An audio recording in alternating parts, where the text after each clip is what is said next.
আসসালামু আলাইকুম। সবাইকে সংবাদ এক নজরে স্বাগত। সঙ্গে আছে তাসমিয়া জেরিন।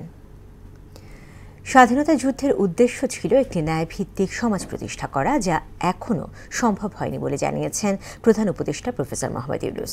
7 বিশিষ্ট ব্যক্তিকে স্বাধীনতা পদক প্রদান অনুষ্ঠানে তিনি বলেন, অভ্যুত্থানের মাধ্যমে নতুন বাংলাদেশ বিনির্মাণের যে সুযোগ এসেছে তা কখনো হাতছাড়া করা যাবে না।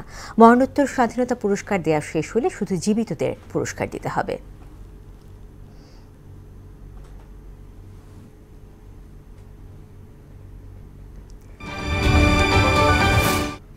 ডিসেম্বরে জাতীয় নির্বাচন করতে হলে সংস্কার সহ অন্যান্য কার্যক্রম দ্রুত শেষ করার তাগিদ দিয়েছে ইসি। দুপুরে এক ব্রিফিংয়ে কথা জানান নির্বাচন কমিশনের সিনিয়র সচিব আখতার আহমেদ। বলেন, নির্বাচন সংস্কারে 9টি বিষয়কে প্রাধান্য দিয়ে ইসির মতামত জানতে চেয়েছে মন্ত্রিপরিষদ বিভাগ। আলোচনার মাধ্যমে দ্রুতই এ বিষয়ে লিখিত মতামত দেওয়া হবে।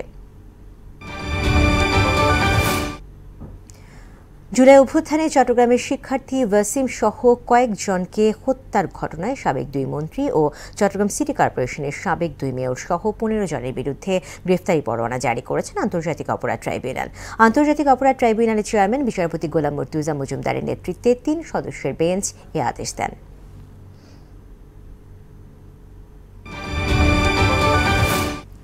ইসরায়েলি বর্বরতায় গাজায় আরও 61 ফিলিস্তিনির মৃত্যুতে 50,000 ছাড়িয়েছে প্রাণহানি। যুদ্ধবিরতি লঙ্ঘন করে টানা 8 দিনের তাণ্ডবে গাজায় বাস্তুচ্যুত হয়েছে 1,24,000 মানুষ। এদিকে সরকার বিরোধী বিক্ষোভে উত্তাল তুরস্কে গেল 5 দিনে 9 সাংবাদিক সহ সহস্রাধিক জনতাকে আটক করেছে পুলিশ।